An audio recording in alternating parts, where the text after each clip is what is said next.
Welcome back to Triptych Algebra. Today we're talking about solving polynomial equations with factoring. We're going to be attacking this first with this quadratic or degree 2 polynomial equation, but this technique can be used with any degree polynomial equation as long as you can factor it. In this video, I'm first going to show you that there are two unique solutions. If you have a degree 2 or quadratic equation, it is possible to have up to two unique solutions for the equation. I'll then go step back and show you the technique for solving with factoring. Lastly, I'll review the process and talk about why it works the way it does. First and foremost, I am declaring that there are two solutions. The two solutions to this equation are x equals -5 and x equals 2.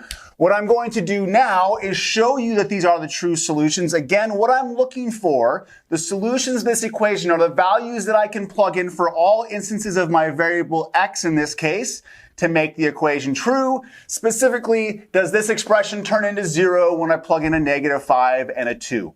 First with -5, I'm plugging -5 in for the x here and the x here, so I get -5 squared and 3 times -5. When I work out the left side of this equation, I get -5 squared is 25, minus 15, minus 10. When I do the operations here, 25 minus 15 is 10, 10 minus 10 is 0.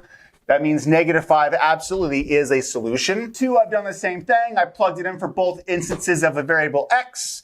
Here I get 2 squared is 4, plus 6 is 10, minus 10 is 0, giving me 0 equals 0, and proving these are both solutions to this quadratic equation. Now we know there are two unique solutions, but let's talk about how to actually go about finding them. First and foremost, with degree 2 and higher polynomial equations, we can't isolate x in the same way we had with linear. For instance, if I had a linear equation of 2x plus 3 equals 10, I can simply isolate the x. Here what I would do is subtract 3 from both sides and then divide by 2, undoing the order of operations to isolate the x. In this case right here, with polynomial equations, we'll have terms of different degrees, meaning we can't combine these x's together, and there's no way to isolate the one x. If you're asking, I'm going to solve for x, well, which one of these terms are you going to attack?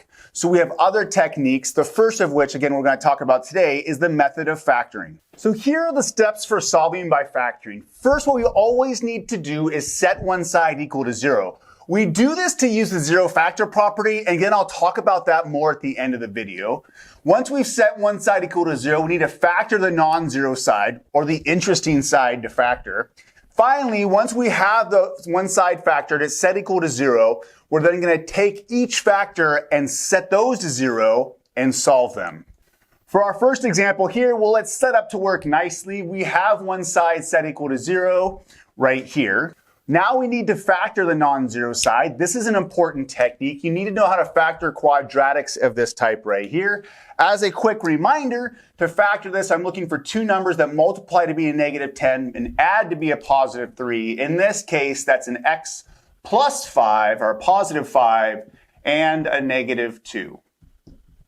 +5 and -2 multiply to be -10, and they add together to be a +3. So I have factored the non-zero side. Last but not least, what I need to do now is set each factor to 0 and solve each of those. So here I've taken my x plus 5 and set it equal to 0. I'm simply going to solve this linear equation by now subtracting 5 from both sides to get x equals -5. And over here, I'm going to add 2 to both sides to isolate the x to get x equals 2. It's as straightforward as that. I've set each side equal to 0 and solved them. These are the two solutions that I've already justified earlier in the video. Let's now take a step back and wonder, why does this even work? Why is it important that we set this equal to 0, and how does factoring help us? We use the zero factor property to solve by factoring. The zero factor property is a pretty dang straightforward property of mathematics. It says if two numbers multiply together to be equal to 0, then one or both of those numbers must be 0. That's the only way to get two values to be equal to 0 when multiplying. So again, the steps are, we first have to have this set equal to 0. The reasoning is we want to use the zero factor property, which is the product of things being multiplied together to equal to 0. And then what we need to do is write this expression in multiplied form or factored form, and we found that to be x plus 5 times x minus 2. And now the statement was one of these at least needs to be equal to 0 for this multiplication to be equal to 0. To clarify that, what I'm going to do is plug in x equals negative 5 into the factored form. We've already plugged it into this form, but I'm going to plug it into the factored form and show you why it works as an answer in this form. When I plug in x equals negative 5 into this factor, I get a 0 from negative 5 plus 5. In this factor, I get a negative 7, though it wasn't really necessary for me to know what the second factor is. I know that 0 times anything is equal to 0, and therefore it's a solution to the equation.